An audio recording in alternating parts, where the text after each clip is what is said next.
Welcome to the Electrical and Electronic Engineering Lecture Series. Your anchor person is Professor Michael C. Ndinechi. Our topic is Modulation Part 3. We'll be concluding our module on modulation by looking at the frequency modulation. Frequency modulation FM is a system in which the amplitude of the modulated carrier is made constant, whereas its frequency is varied in accordance with variations of the modulating signal. If we consider the sinusoid of equation 1 in module 007 part 1 of this course, giving us V of t equals A cos omega t plus phi, where V of t is the instantaneous value of voltage, A is the maximum amplitude, omega is the angular velocity in radians per second, and phi is the phase angle in radians. Then the instantaneous frequency f associated with this FM signal is given by f equals fc into 1 plus kam cos omega mt, equation 13, where fc is the unmodulated carrier frequency, k is the proportionality constant, am cos omega mt is the instantaneous modulating voltage. Maximum deviation occurs when the cosine term has its maximum value at plus or minus 1. Under these conditions, the instantaneous frequency will be f equals fc into 1 plus or minus kam. Remember equation 13, if the cosine term is 1. Equation 13 reduces to equation 14. So that the maximum deviation will be given by delta equals kam fc. Therefore, the instantaneous amplitude of the frequency modulated signal is given by V of t equals A sine f of omega c omega m, which will be represented as A sine theta, where theta represents the function of omega c and omega m. We say where f omega c omega m is equal to the angle function, which is theta. See equation 13. In order to find theta, equation 13 is integrated with respect to time. Therefore, theta is equal to integral of omega dt. If we do that on equation 13, we will have omega c into t plus kam sine omega mt over omega m.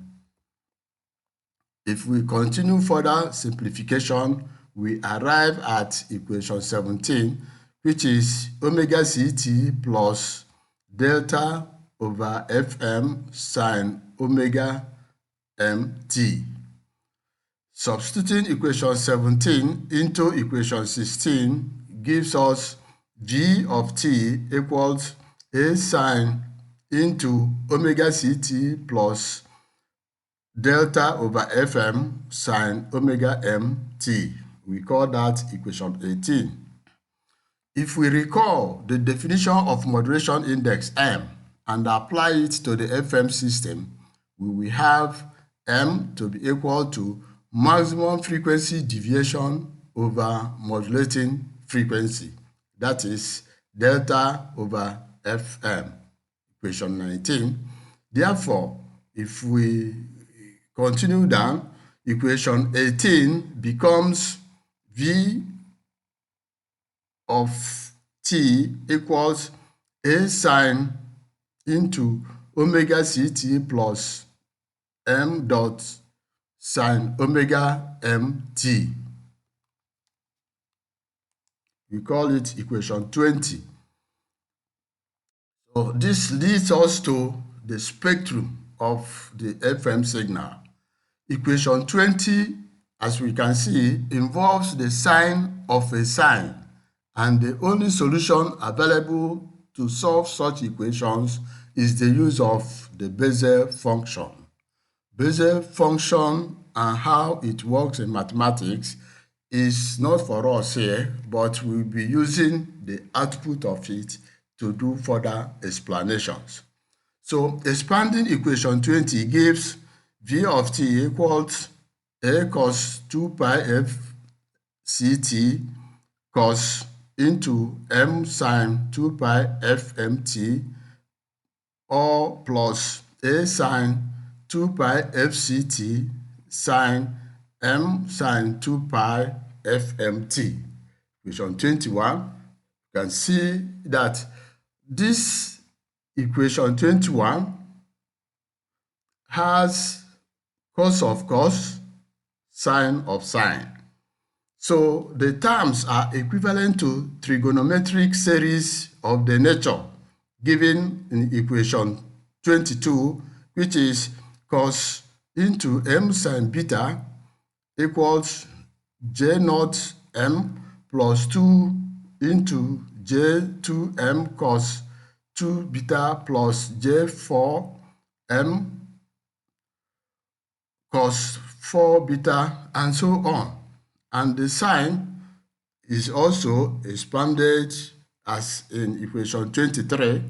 You can see that we now have a series of odd number and even number.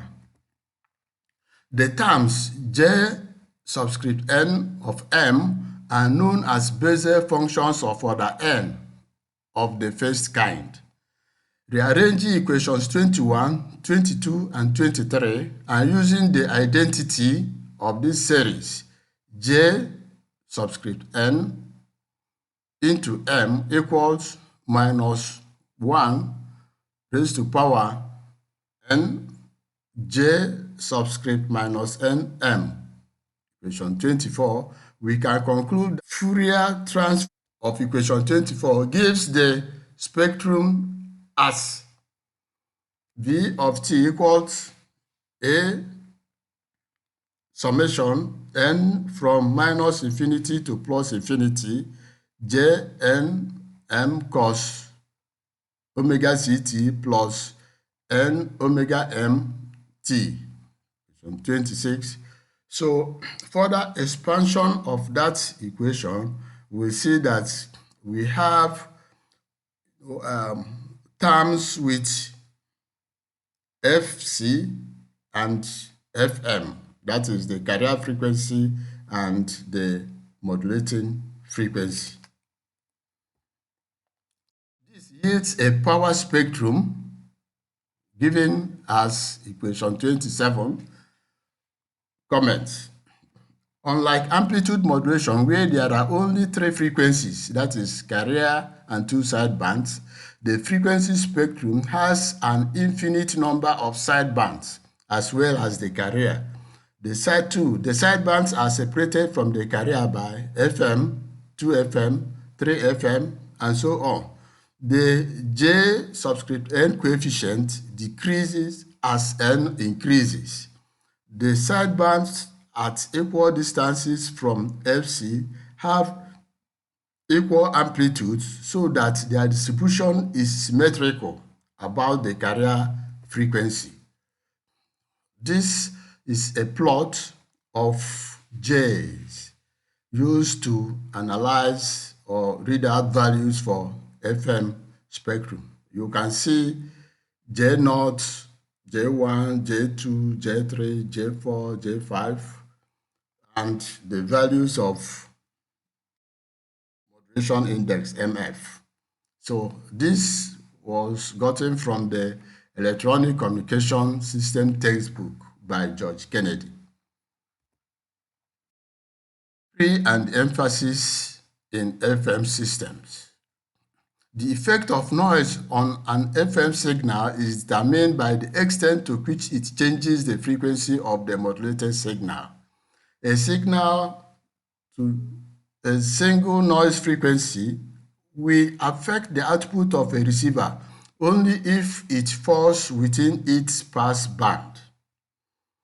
The carrier and the noise voltages will mix, and if the difference is audible, it will naturally interfere with the reception of wanted signals.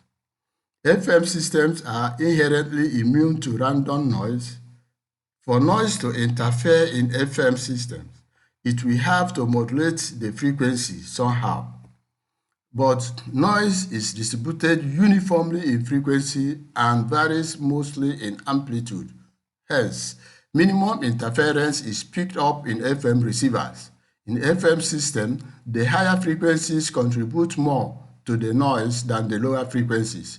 Because of this, all FM systems adopt a system of pre-emphasis where the higher frequencies are increased in amplitude before being used to modulate the carrier. Emphasis network. The noise suppression ability of FM decreases with increase in the frequency. We have said that before. A pre-emphasis network increases the relative strength or amplitude of the high frequency component of the message signal before modulation. The basic circuit to achieve that is as given in Fig 4. The boosting of the higher modulating frequency in accordance with a prearranged curve is termed pre-emphasis. Fig 4 above shows the circuit for pre-emphasis. Pre-emphasis circuit is equivalent to a high-pass filter or differentiator which allows high frequencies to pass. The pre-emphasis process is done at the transmitter, the emphasis network. The compensation at the receiver to reverse the pre-emphasis process is known as the emphasis, and this is done by reducing the amplitude level of the received high-frequency signal by the same amount as the increase in pre-emphasis. Fig 5 shows a circuit of the emphasis. Advantages of AM over FM systems. AM transmission has wider coverage than FM signals because AM signals are reflected back to Earth by ionospheric layer. 2. Line of sight receptivity is not required for AM, but it is required for FM. AM systems are less complex than FM, thus making them cheaper. The bandwidth of AM is twice the carrier frequency, but that of FM is infinite. Thus, FM systems are more expensive. AM demodulators are less complex than FM demodulators. Disadvantages of AM over FM systems. Noise in AM system is higher than FM systems as most noise is amplitude-based. Power is lost in the carrier of AM signals as most of the power is contained in the carrier which carries no information. Most of the power in an FM signal is contained in the sidebands. For an AM system, there is interference between adjacent channels as no guard band separates adjacent channels. For an FM, a guard band separates adjacent channels of different frequencies and there is no signal transmission through this guard band. There is hardly ever any interference in FM systems. The major way of reducing noise in AM systems is by increasing the power of the transmitted signal, thus increasing cost. For an FM, noise is reduced by increasing the deviation frequency. AM transmission efficiency is lower than that of FM because AM systems use linear amplifiers. Finally, non-linear amplifiers can be used in FM systems.